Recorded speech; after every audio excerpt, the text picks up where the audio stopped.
National federation of Indian railway में general secretary उस railway में मौजूद थे। भारतवर्ष के अंदर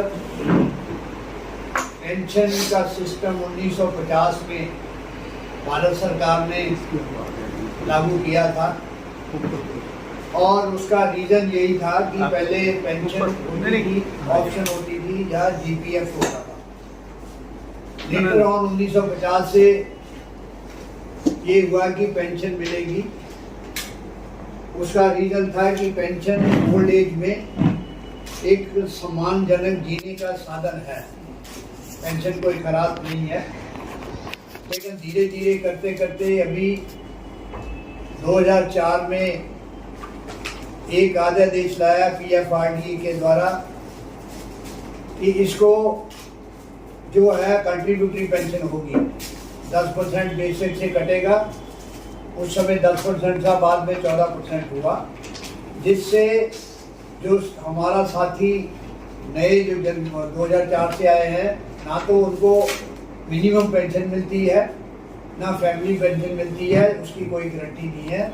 ये पेंशन है ही नहीं है, क्योंकि पेंशन में जो पुराने साथी रिटायर हुए हैं उसमें पेंशन पे ऑर्डर जो है इशू होता है। ये नो पेंशन या न्यू पेंशन में पेंशन पे ऑर्डर नहीं होता। ये एक एक्सग्रेशिया है, गवर्नमेंट कर्मचारियों को, युवा को गुमराह कर रही है, जिसके लिए national federation of Indian railwaymen ने ये स्टेप उठाया कि भारत सरकार के ऊपर ये कम से कम रेलवे कर्मचारी है जितने जो स्टेट गवर्नमेंट के कर्मचारी, उसका कोई बोझ नहीं है, क्योंकि करोड़ों रुपया प्रोविडेंट फंड जो है वो डिपॉजिट होता है गवर्नमेंट के पास, जो मार्केट में लगा के वो प्रॉफिट करते हैं, उसी से पेंशन हमारी निकल जाती है। रेलवे में तो 13 लाख कर्मचारी है, 20 लाख रिटायर्ड कर्मचारी है, रेलवे खुद अरेंज करती है, फंड की कोई जरूरत नहीं है। जो ये इस गवर्नमेंट के कुछ साथी कह रहे हैं कि रेवड़ी है, ये रेवड़ी नहीं है, ये सम्मानजनक जीने का साधन है। तो इसलिए इस बात को हम लोगों ने आगे उठाया है, जिसमें थोड़ी सक्सेस मिली है। लेकिन हमारी डिमांड यही है कि जो ओल्ड पेंशन लाएगा वही वोट पाएगा, अदरवाइज हम 2024 में इसी तरह इकट्ठे होके जो है विरोध करेंगे। हम किसी पार्टी को सपोर्ट नहीं करेंगे। जो पार्टी अपने मैनिफेस्टो में इस बात को लाएगी, उस पार्टी को जो 3.5 मिलियन कर्मचारी है उसको सपोर्ट करेंगे। धन्यवाद जी सर।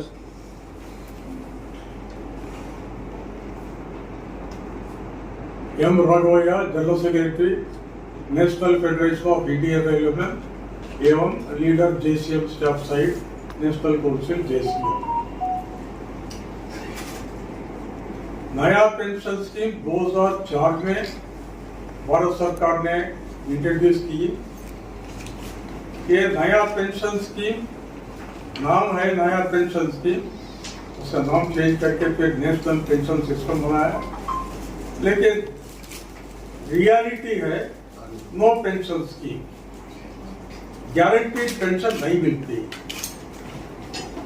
1950 में जब भारत सरकार कर्मचारियों को लास्ट स्टेज में रिटायरमेंट टाइम पे वो कर्मचारी, केंद्र कर्मचारी और परिवार के साथ में डिग्निफाइड लाइफ लीड करने के लिए ये गारंटीड पेंशन का कंसेप्ट लाई।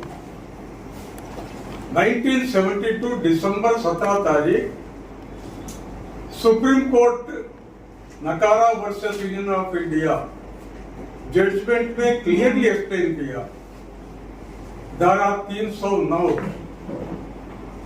संविधान का वो धारा कोट करके सुप्रीम कोर्ट दे दी, पेंशन एक्सग्रेशिया न है, ये दान न है, गिफ्ट न है, पेंशन कर्मचारी का राइट है, फंडामेंटल राइट है। कॉन्स्टिट्यूशन को कोट किया और 72 के बाद में भी 5th सेंट्रल पे कमीशन पेंशन पैरिटी को भी रिकमेंड किया, भारत सरकार मान ली, अमल किया। ये हमारा दुर्भाग्य है भारत सरकार 22 तारीख दिसंबर 2003 नोटिफिकेशन माध्यम से नेशनल काउंसिल जेसीएम से डिस्कशन भी नहीं किया, आर्बिट्री डिसीजन ले लिया और जो कर्मचारी ज्वाइन करेगा सर्विस में केंद्र में 2004 जनवरी से वो कर्मचारी को कंट्रीब्यूटरी पेंशन स्कीम इंट्रोड्यूस किया। यह कंट्रीब्यूटरी पेंशन स्कीम में तनख्वाह में आधा गारंटीड पेंशन नहीं मिलती, लेकिन पुराना पेंशन स्कीम में ये गारंटी है, जब रिटायरमेंट टाइम पे जो तनख्वाह है तनख्वाह में आधा पेंशन देना पड़ेगा। और जब पे कमीशन का रिपोर्ट मिली, रिपोर्ट अनुसार 80 साल के बाद में 5% पेंशन इंप्रूवमेंट के लिए भी रिकमेंडेशन आई, भारत सरकार मान ली। 80 के बाद में 5%, 85 के बाद में और 5%, ये इंप्रूव करने का एक फैसिलिटी दी। कारण क्या है, जब उम्र बढ़ेगी हेल्थ कॉम्प्लिकेशन भी जटिल होता जाएगा, ट्रीटमेंट की जरूरत पड़ेगी और डिपेंडेंसी का जरूरत पड़ेगी। ये ध्यान में रख के पे कमीशन के सामने हमने एक्सटेंड किया, पे कमीशन रेकमेंड की, भारत सरकार की। ये नया पेंशन स्कीम में जो बेनिफिट्स दिया पुराना पेंशन स्कीम, वो पूरा बेनिफिट्स खत्म कर दिया। आज का तारीख में एनपीएस सब्सक्राइबर रिटायरमेंट के बाद में 4000 से ज्यादा पेंशन नहीं मिलती। डिफेंस ऑर्डिनेंस फैक्ट्री में स्टडी किया, थोड़े कर्मचारी लोग 22 साल 23 साल सर्विस करके रिटायर हो गए, वो लोग को मिली, ये कर्मचारी को मिली 3500 रुपया मंथली पेंशन।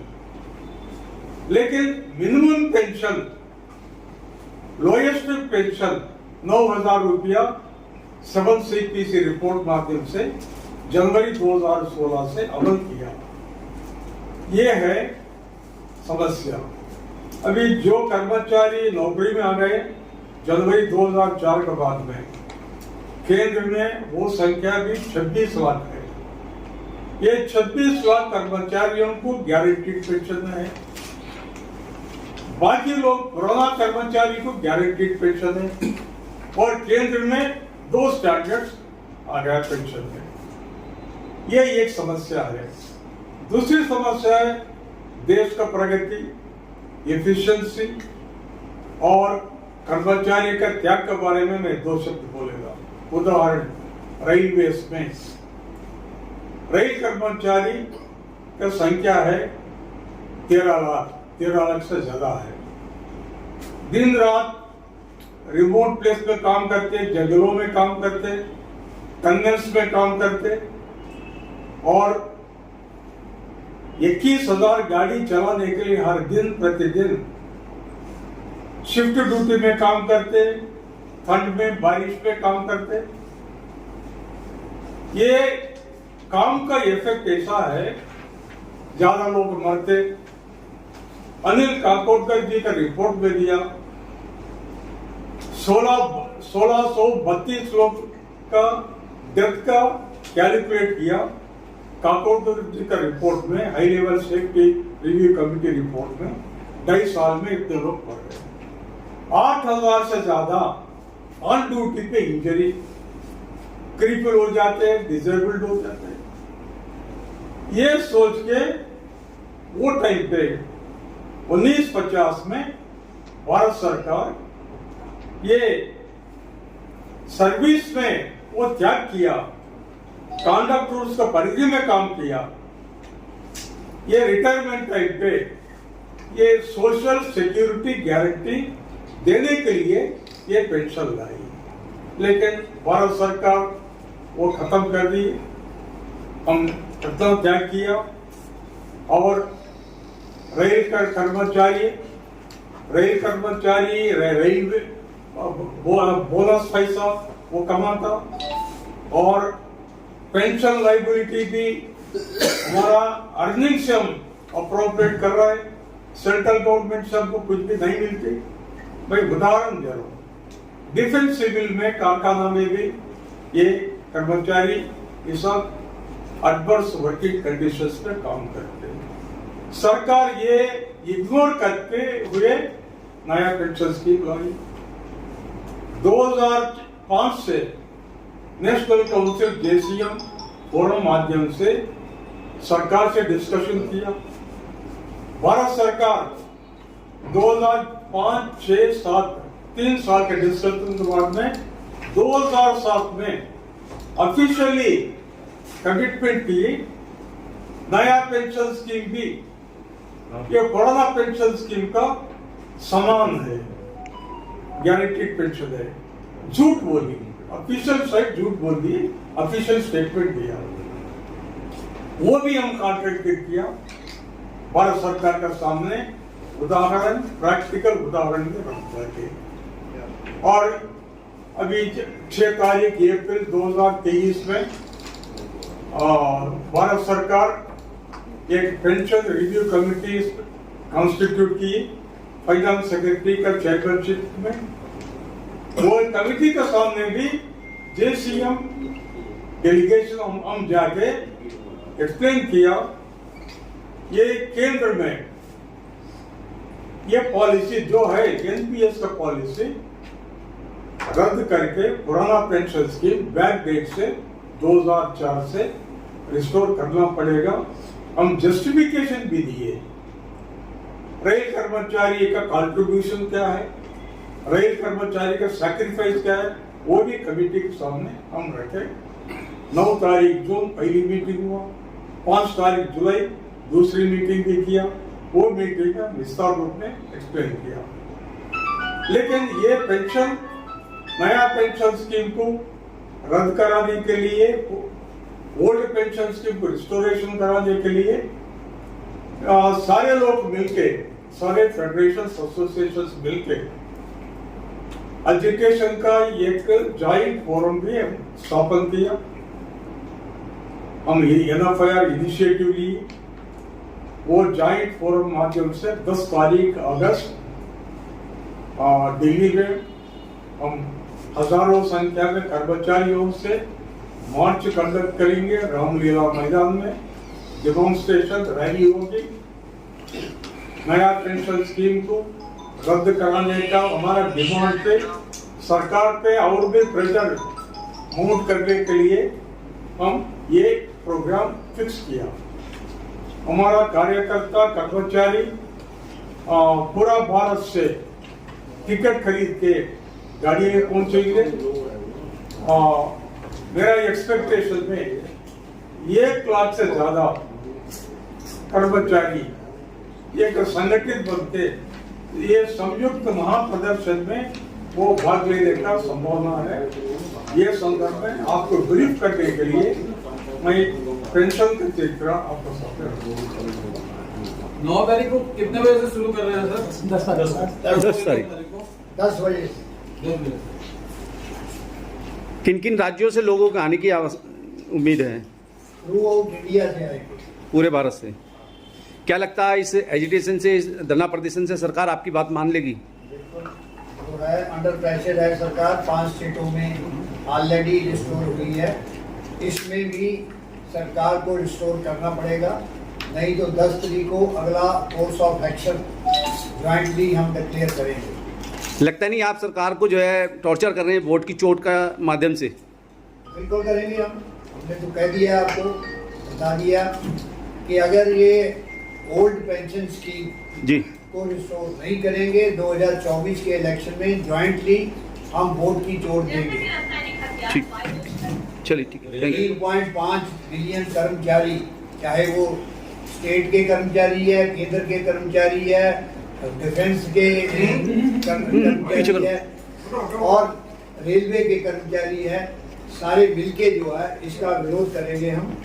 क्योंकि ये जो युवा पीढ़ी है उसके फ्यूचर का सवाल है। उनको उनकी लाइफ राइट लास्ट में अगर पेंशन नहीं मिलेगी तो वो डिपेंड होंगे दूसरे पे, ये एक एक्स ग्रेशिया है, पेंशन नहीं है। मोर ओवर ओल्ड जितने पुराने आदमी हैं उनको 100% प्रोविडेंट फंड जो करता था वो मिला, इनको 60% मिलेगा।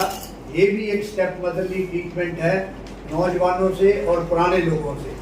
तो उनको DCRG फैमिली पेंशन और जिस तरह ओल्ड पेंशन का सिस्टम है उसको रिस्टोर करने के लिए हमने ये एजिटेशन 10 तारीख को रखा है।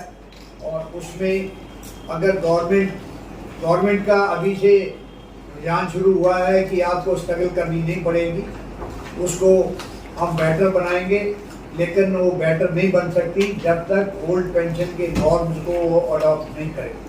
क्या लगता है इस मामले को लेके जो है उन लोगों की भी बात को रखा जाएगा जो भर्तियां रेलवे के अंदर बंद कर दी गई हैं? 26 लाख कभी कर्मचारी हुआ करते थे, अब घट के जो है 14 लाख बचे हैं।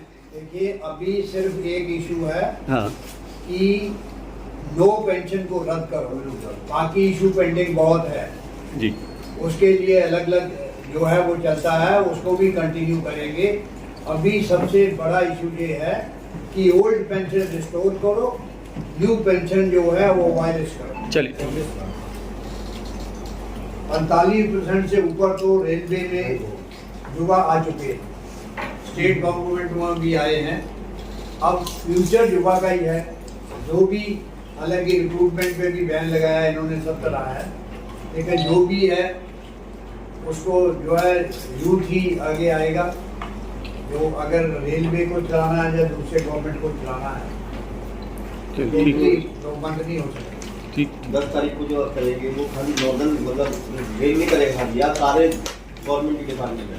सब गवर्नमेंट के डिपार्टमेंट है, रेलवे है, डिफेंस है, आपके इनकम टैक्स वाले हैं, टीचर है और मेडिकल वाले स्टाफ है, स्टेट गवर्नमेंट के एम्प्लॉइज है, टोटल है सब। ठीक।